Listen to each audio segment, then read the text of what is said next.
Hello aspirants. आज ethics के discussion के अंतर्गत उस क्वेश्चन को समझने की कोशिश करेंगे जिसे डिस्कॉर्ड प्लेटफॉर्म पर पोस्ट किया गया था। देखिए, जो क्वेश्चन है वो सिविल सर्विसेज एग्जामिनेशन 2017 के अंतर्गत आप पूछा गया था।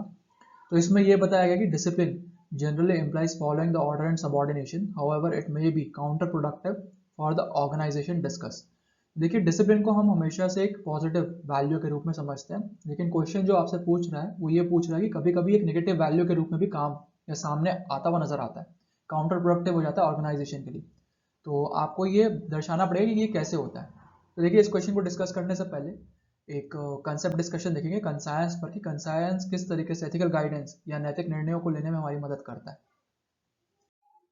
तो देखिए, कंसायंस से तात्पर्य हिंदी में इसे अंतरात्मा कहते हैं, जो हमारी इनर वॉइस होती है, उसे ही कंसायंस कहा जाता है। तो कंसायंस दो प्रकार की हो सकती है, या तो स्ट्रॉन्ग कंसायंस होगी या तो वीक कंसायंस होगी। स्ट्रॉन्ग कंसायंस यानी कि जो कि सशक्त अंतरात्मा होती है, उससे तात्पर्य ये होता है कि यदि आपकी अंतरात्मा काफ़ी बेहतर नैतिक मूल्यों या एथिकल वैल्यूज़ वर्च्यूज़ उन पर संचालित होती है, तो उसे आप स्ट्रॉन्ग कंसायंस कह सकते हैं। लेकिन वीक कंसायंस यदि कि आपके नैतिक मूल्य कमज़ोर हैं और आपकी अंतरात्मा डामाडोल हो जाती है नैतिक मूल्यों पर चलने के प्रति, तो उसे आप कमज़ोर अंतरात्मा या वीक कंसायंस के रूप में कह सकते हैं। तो देखिए, कंसायंस का यूज़ किस तरीके से करना है, ज़रूरी ये हो जाता है। कंसायंस तो ठीक है, हमें समझ में आ जाता है कि हमारे अंदर जो एक आवाज़ आती है या इनर वॉइस जिसे बोलते हैं, वो ठीक है, हमें समझ में आ गई कंसायंस वो चीज़ होती है।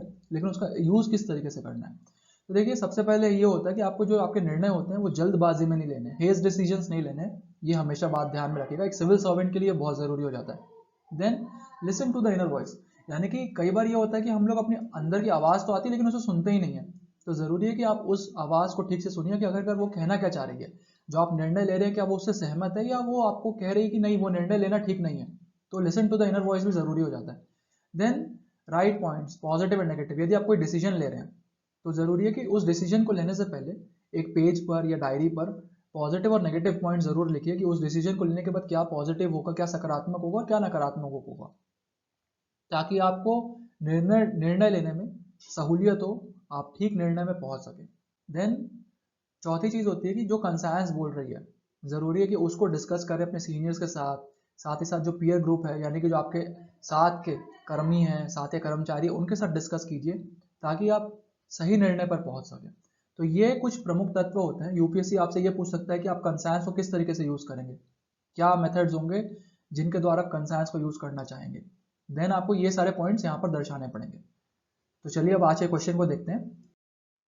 तो इस क्वेश्चन को जैसे अभी हम डिस्कस करने जा रहे हैं, आप इसे इस वीडियो के डिस्क्रिप्शन बॉक्स में देख सकते हैं।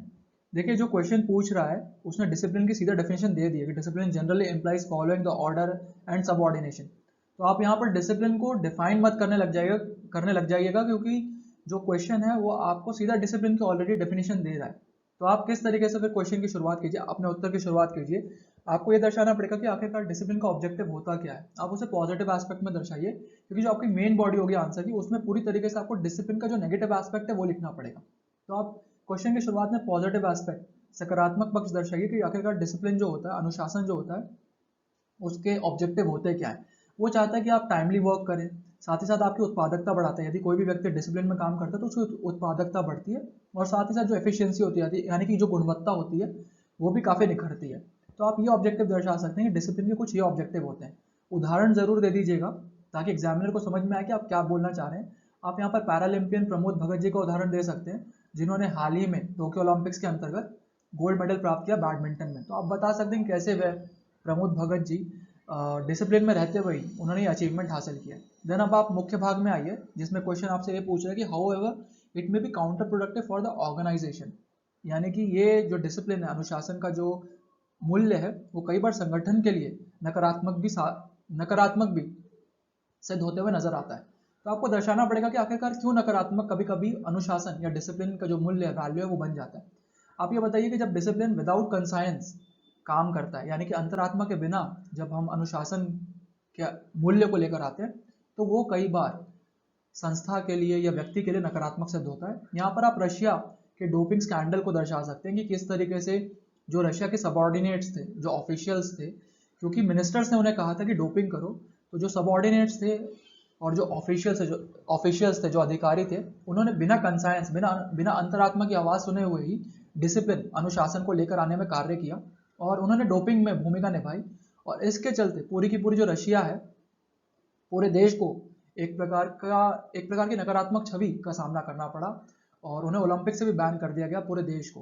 तो आप ये दर्शा सकते हैं कि कैसे डिसिप्लिन कभी कभी पूरे देश और पूरी संस्था के लिए एक नकारात्मक कदम सिद्ध होता हुआ नजर आता है। देन दूसरा पॉइंट आप दर्शा सकते हैं कि जब रैशनल थिंकिंग नहीं की जाती, जब तार्किक सोच के अनुरूप डिसिप्लिन पर कार्य नहीं किया जाता है, डिसिप्लिन का मूल्य तो है लेकिन तार्किक सोच नहीं है, तो ऐसे में भी वो नकारात्मक सिद्ध होता संस्था के लिए। यहाँ आप वोक्सवैगन का एमिशन स्कैंडल जो हुआ था, एनवायरमेंटल एमिशन स्कैंडल, उसका उदाहरण दे सकते हैं। देन थर्ड आप बता सकते हैं कि जब डिसिप्लिन का तो मूल्य है लेकिन समानुभूति यानी कि एम्पैथी का मूल्य नहीं है साथ में, तब भी ये संस्था के लिए नकारात्मक सिद्ध होता है। यहाँ पर आप नाजी सोल्जर्स का उदाहरण दे सकते हैं, कैसे जो उस समय के नेता थे, नाजी जर्मन में जो नेता थे, उन्होंने जो सैनिक थे उन पर यह आदेश थोपा हुआ था कि उन्हें किसी भी प्रकार से जितने भी जीव्स हैं उन सबको मारना है, यहूदियों को मारना है।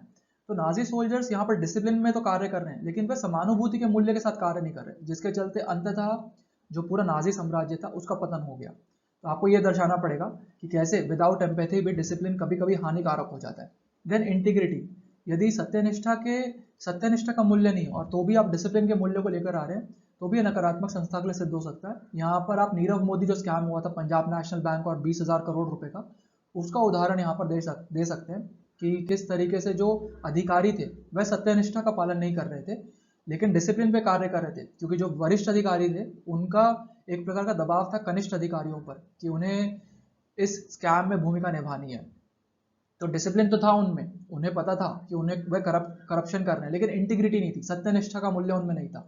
इसी चलते अंततः इतना बड़ा स्कैम हुआ, 20,000 करोड़ रुपए का स्कैम हुआ और पीएनबी पर एक नकारात्मक या काला धब्बा जैसे कहा जाता है वो लगा। तो ये आप दर्शा सकते हैं कैसे डिसिप्लिन जब इन मूल्यों के बिना कार्य करता है तो नकारात्मक सिद्ध होते हुए नजर आता है। देन कंक्लूजन या निष्कर्ष में आपको यह लिखना है कि कैसे डिसिप्लिन को हम सकारात्मक या जो अनुशासन है उस मूल्य को सकारात्मक रूप में लेकर आए। तो आप बता सकते हैं कि जो एथिकल एजुकेशन होती है यानी कि जो नैतिक शिक्षा होती है उसके माध्यम से डिसिप्लिन को सकारात्मक रूप में लेकर आया जा सकता है, सकारात्मक रूप में ढाला जा सकता है। तो ये कुछ प्रमुख डायमेंशंस हैं जो ये आंसर एक्सपेक्ट कर रहा है। आपको पॉजिटिव मूल्य भी दर्शाना है डिसिप्लिन का, जो आप इंट्रोडक्शन में दर्शाएंगे।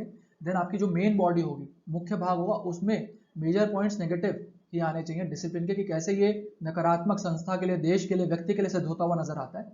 एंड देन निष्कर्ष के रूप में आपको ये दर्शाना पड़ेगा कि डिसिप्लिन को हम किस तरीके से सकारात्मक रूप में इस्तेमाल कर सकते हैं। तो मैं आशा करता हूँ आपको चीज़ें समझ में आई होगी। कोई भी डाउट्स होंगे, दुविधा होगी तो प्लीज़ डिस्कॉर्ड प्लेटफॉर्म पर पूछ लीजिएगा। बहुत बहुत धन्यवाद।